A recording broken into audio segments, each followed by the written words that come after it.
Bienvenue dans notre formation Introduction aux identifiants de produits. La plupart des produits vendus dans la boutique Amazon doivent disposer d'un identifiant de produit conforme aux normes du secteur. Les identifiants de produits font partie d'un système universel appelé GTIN, qui signifie Global Trade Item Number.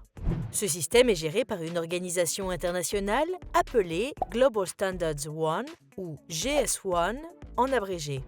La plupart du temps, vous trouvez l'identifiant d'un produit ou GTIN au-dessus ou en dessous du code barre figurant sur son emballage ou sur le paquet d'expédition du produit.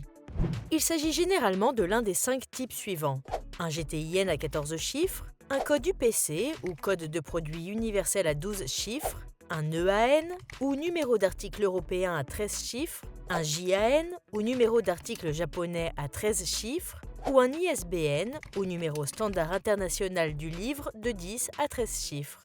Les EAN et les JAN sont parfois appelés numéros d'articles internationaux.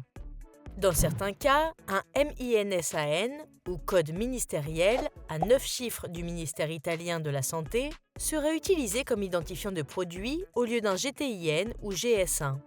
Notez que si un produit est disponible en plusieurs variations, telles que plusieurs tailles ou couleurs, chaque variation doit avoir son propre identifiant de produit.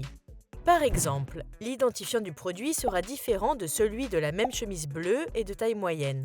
Si un produit est vendu à l'unité, en colis ou palette, chacune de ces configurations de conditionnement doit également avoir son propre identifiant de produit.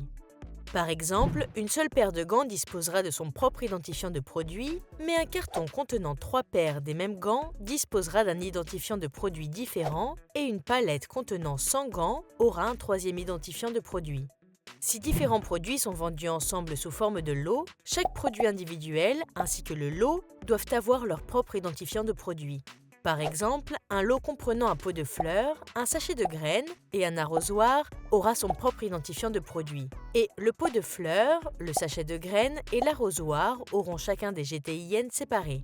Il est également important de noter que, depuis le 1er juin 2017, les livres ajoutés à la boutique Amazon doivent avoir un ISBN, EAN ou JAN. Si un livre a été ajouté avant le 1er juin 2017 et est retiré de la boutique Amazon, il ne peut être ajouté à nouveau qu'en utilisant l'un de ces types de GTIN ou via une exemption GTIN. Les vendeurs ont généralement besoin d'un identifiant de produit lorsqu'ils mettent en vente des produits dans la boutique Amazon. Ils sont utilisés pour créer de nouvelles pages détaillées de produits et constituent également le moyen le plus sûr de faire correspondre une offre à une page existante.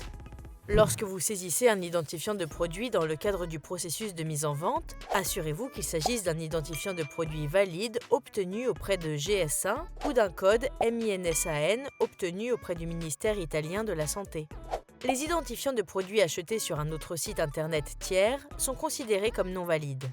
Si vous ne trouvez pas de GTIN existant pour le produit que vous essayez de mettre en vente, il se peut que vous deviez en obtenir un. Vous pouvez en faire la demande en vous rendant sur le site internet de GS1 à l'adresse gs1.org ou gs1.fr pour la France. Dans de rares cas, vous pouvez également demander une exemption de GTIN auprès d'Amazon. Consultez notre vidéo de Seller University intitulée « Demander une exemption d'identifiant de produit ou GTIN pour plus d'informations ». Vous pouvez parfois rencontrer une erreur d'identifiant de produit lors de la mise en vente.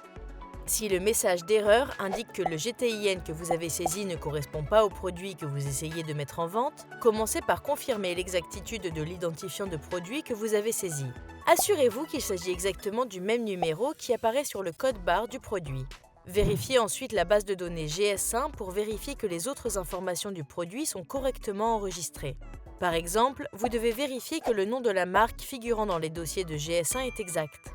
Vous devez également vérifier que les informations contenues dans la base de données de GS1 correspondent à toutes les informations que vous avez soumises lors de la mise en vente de votre produit. De simples différences en termes de majuscules ou de ponctuation peuvent entraîner une erreur de mise en vente. Pour comparer l'identifiant d'un produit à la base de données de GS1, rendez-vous sur gs1.org. Cliquez sur Service et ensuite Read More sous la colonne Verified by GS1. Sur la page suivante, faites défiler la page jusqu'à la barre de recherche, entrez votre identifiant de produit et cliquez sur le bouton Search. Si vous avez confirmé l'identifiant du produit et toutes les informations de la base de données GS1 et recevez toujours un message d'erreur, vous pouvez contacter le service d'assistance aux vendeurs pour obtenir de l'aide supplémentaire. Vous pouvez également rencontrer une erreur si l'identifiant de votre produit ne correspond pas aux limites de caractères acceptées. Pour résoudre ce type d'erreur, vérifiez la longueur de l'identifiant du produit que vous utilisez et mettez-le à jour si nécessaire. Ceci conclut notre formation « Introduction aux identifiants de produits ». Merci et bonne vente sur Amazon.